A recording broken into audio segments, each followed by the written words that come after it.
चालू आहे। एक गोष्ट लक्षात घेतली पाहिजे की अनेक वर्ष जे शेतकरी पीडित राहिले त्यांना न्याय मिळणं फार आवश्यक आहे। तर या प्रश्नाचे दोन भाग आहेत। एक म्हणजे कबूलातदार जमिनीचं वाटप करणं आणि दुसरं आंबोली, चौकूर, गेळे तिन्ही गावांमध्ये चुकीने वन खात्याच्या नोंदी झालेल्या आहेत, ह्या नोंदी दूर करणं। इथल्या ग्रामस्थांची मागणी अशी होती की जमिनीचं वाटप हे वन खात्याच्या नोंदी कमी झाल्यानंतर वन खात्याच्या ताब्यात असलेली जमीन आणि कबूलातदार जमीन यांचं एकाच वेळेला वाटप व्हावं आणि म्हणून हा प्रश्न प्रलंबित आहे। एक गोष्ट लक्षात घेतली पाहिजे की आंबोली, चौकूर आणि गेळे तिन्ही गावांच्या ज्या हिअरिंग आहेत या उपविभागीय अधिकारी सावंतवाडी यांच्याकडे ऑलरेडी झालेल्या आहेत आणि वन खात्याच्या नोंदी रद्द करण्याची ऑर्डरसुद्धा झालेली आहे।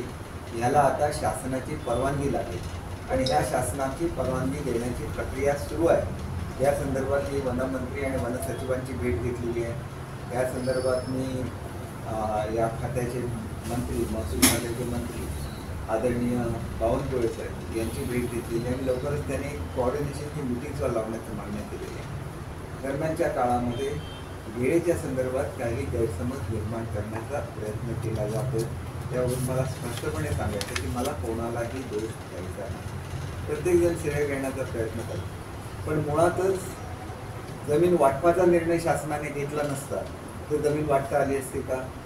जमीन वाटपाचा निर्णय शासनाकडून निघत आणि हा निर्णय करून घेतला। त्याच्या संदर्भातले ज्यावेळेला आमचं पहिली टर्म होती, म्हणजे याच्यापूर्वी ज्यावेळेला मी मंत्री होतो त्यावेळेला इलेक्शन लागण्यापूर्वी हा निर्णय झाला, परंतु नंतर त्यावेळेला चंद्रकांत दादा पाटील हे महसूल मंत्री होते, त्याच्यानंतर राधाकृष्ण विखे पाटील साहेब मंत्री होते, त्यावेळेला निर्णय झाला आणि याच्यामध्ये कुठली आरक्षणं ठेवायची, जमीन कशा वाटप पद्धतीने वाटायची या संदर्भात शासनाने समिती नेमलेली आहे।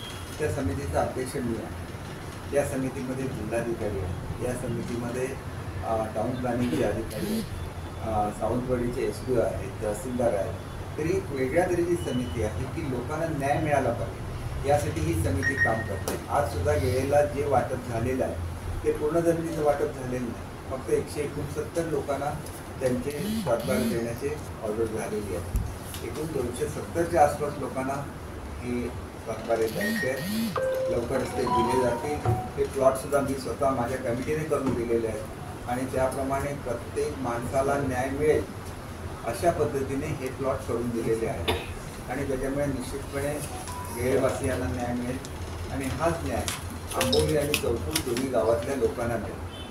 गेळे हे छोटं गाव असल्यामुळे त्याची मोजणी होऊ शकली। आंबोली आणि चौकूर ही दोन्ही मोठी गावं आहेत आणि तिथं मोठ्या प्रमाणात झाडोरासुद्धा आहे आणि त्याच्यामुळे तिथं मोजणी करण्याचं काम हे साधारण 21 तारीखपासून सुरू होईल।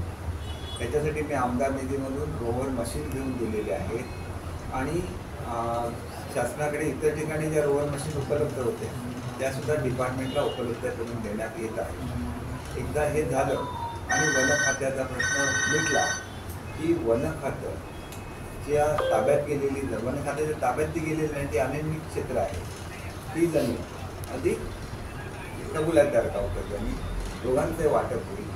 ज्या ठिकाणी जमिनीला वनसदृश्य असा शेरा आहे तिथं त्याचा स्टेटस बदलत नाही जमिनीचा, त्याच्यावर वनसदृश्य ॲक्टिव्हिटीजच करायला लागते आणि ती सगळ्याची कल्पना मी लोकांना दिलेली आहे। मध्यंतरीच्या काळामध्ये ज्यावेळेला त्या जमिनीच्या वाटपाचं हे होतं त्यावेळेला मलासुद्धा संबंधित त्या क्रेडिट घेण्याचा प्रयत्न करतात त्यांचा फोन आला होता, मी संमती दिली म्हणून तर वाटप होऊ शकलं कारण मी तिथं समितीचा अध्यक्ष आहे, त्याच्यामुळे मला कुठलंही श्रेय घ्यायचं। ज्यावेळेला आपण एखादं काम करतो त्याला आपल्या भागातले जे ज्येष्ठ नेते आहेत जसे रवींद्र चव्हाण साहेब असतील, पालकमंत्री नितीन राणे असतील, सर्वांना बरोबर घेऊन त्यांच्या मार्गदर्शनाखाली सगळी कामं व्हायला लागतात. मी सुद्धा ती सगळी पद्धत अवलंबतो.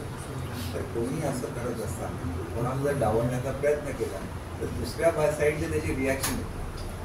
काल संजय परबनी एक प्रेस कॉन्फरन्स घेतली असं मला कळलं. तर हे स्वाभाविक त्यांच्या भावना होतं तर ते प्रेस कॉन्फरन्स घेतात. तर हा वाद असा होता कामा नये, श्रेयवादाचा वाद होता कामा नये. शेतकऱ्यांना जमिनी मिळाल्या पाहिजेत आणि हा प्रश्न जो अनेक वर्ष प्रलंबित होता, ज्याचा परिणाम तिथल्या स्थानिक लोकांवर झालेला आहे, तो लवकरात सुटला पाहिजे ही माझी भूमिका आहे आणि तो लवकरात लवकर सुटेल.